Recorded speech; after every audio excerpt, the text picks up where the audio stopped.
So personally, I have next to no faith in Paramount Plus's Halo TV series. The fact that it's not canon and set in the Silver Timeline, to me means Halo fans should not give the slightest fuck about it. By all means, check it out if you want to, but when it comes to telling the larger Halo story, this is going to do absolutely nothing because it's not canon. Halo is not a multiverse. It's an A to B with crazy shit that happens in between. Look, the games tell a story, but there's the broader universe told within the books and the comics, which I do recommend checking out.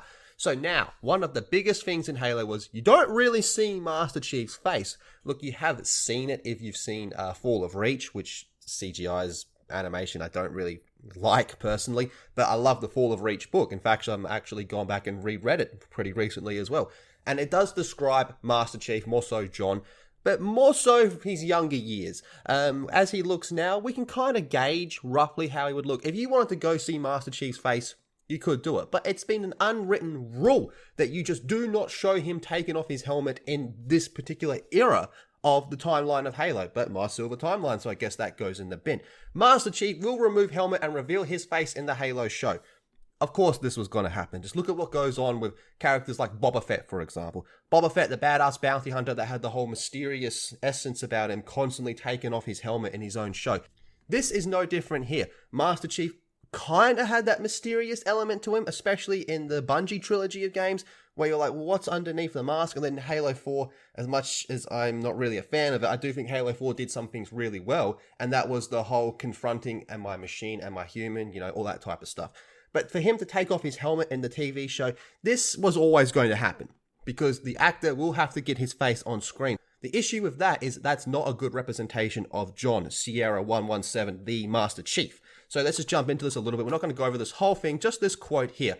So I think we set out to tell a character story and a personal story. And once we really got into what that story was, it became clear that you really need to see the person in the armor and under their helmet. I call bullshit on that right there. You will see his face. For some people, it's been a moment 20 years in the making. Like I said, if you wanted to see his face, you can go see it. And for other people, it's something that feels really hard to imagine. We absolutely respect both sides of the fence, those who really want to see Chief's face and those who really don't. But for the nature of this story, it felt really important to connect with the Master Chief in a different way, and that means showing his face. That's fucking nonsense right there. On the same article, they talk about how he's the face of the Halo franchise and how Halo is pretty much the face of Xbox. So people have connected with this character for close to 20 years. Damn near 20 years, right? Even through the Bungie trilogy of games, we were still able to connect with Master Chief. My point about Halo 4 is we are very, very able to connect with Master Chief in Halo 4. And this was all done without showing his face. I don't like the idea of them showing his face in this show, but this is corporate bullshit. This show is going to have zero respect for Halo as a whole. All they're going to do is use the brand name of Halo to pull in a pre-established audience, and it's the fact that it's not even canon just blows my mind. The fact they say it's not even canon, because they have no faith in this. This is just a paycheck for them, and you know damn well that they're going to insert their personal fucking identity politics bullshit in this show. We've already seen a little bit in the trailer. And they could have done, like, they want to have that strong woman character and all that type of shit. Well, where's Kelly? Where's Linda?